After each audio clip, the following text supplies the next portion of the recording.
మనకి రాజ్యం రాకపోవడం, మనకి ప్రోగ్రెస్ లేకపోవడం, మన భయమే కారణం.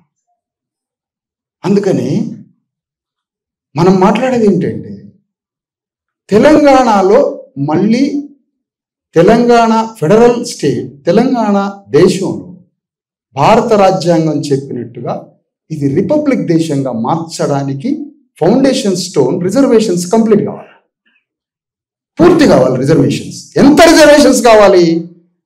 ఎస్సీ ఎస్టీలకి వారి జనాభా ప్రాతిపదికన రిజర్వేషన్స్ వచ్చింది. బీసీలకి 50% రిజర్వేషన్స్. ఎందుకు? వెజల్స్ ఫ్యాక్టరీలు వచ్చి కూరగిన్నెలు వండే వస్తువులు తయారు చేసి అల్యూమినియం ఫ్యాక్టరీ పెడతారట నంద్యాల రెడ్డి గారు. కుమ్మరుడు కుండ పగలటానికి, వాని గుండె పగిలింది, కుండ కాదు, మట్టి పైపులతోటి నిర్మాణం అయింది. కుమ్మరుడు మట్టి పైపులతో. నంద్యాల రెడ్డి గారు పైపులు తయారు చేస్తారట ఆయన. ఇండస్ట్రియలైజేషన్ వచ్చి కులవృత్తులుగా రాజ్యంలోకి ఎట్లా నువ్వు రానియమైతే 42% రిజర్వేషన్ లేకపోయి ఎట్లా బతకాల? బీసీ రోడ్డు మీద ఇడ్లీ షాప్ పెట్టాలి. ఈ మధ్య ఒక బాంబేలో ఇన్సిడెంట్ జరిగింది. ఏంటి అంటే,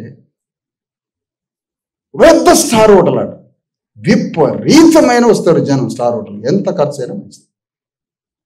దోశలు, ఇడ్లీలు మామూలు టేస్ట్ కాదు అది. అది ఏంది ఇంతమందికి వీడు ఎట్లా సప్లై చేస్తాడని హోటల్ వెనక నుంచి చూస్తే వాడు పోయి ఫుట్పాత్లో అమ్మే దోశలను తీసుకొని వస్తాడు లోపలికి.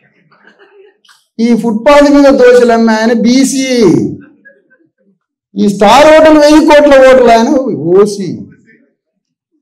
ఇప్పుడు ఆ బండి మీద దోశలు ఇడ్లీలు అమ్మే ఆయనకి ప్రభుత్వం ఆర్థిక సహకారం చేస్తే ఆ ఇడ్లీ బండి మీద మురికి కాలువ పక్కన అమ్ముకుంటారు. మురికి కాలువలు, మూత్రాలు పోసే దగ్గర బీసీలు వ్యాపారం చేస్తుంటారు. మాకు స్థలం లేదు ఇండియాలో, భారతదేశంలో మాకు స్థలం లేదు, మేము బహిష్కరణకు గురయ్యాం.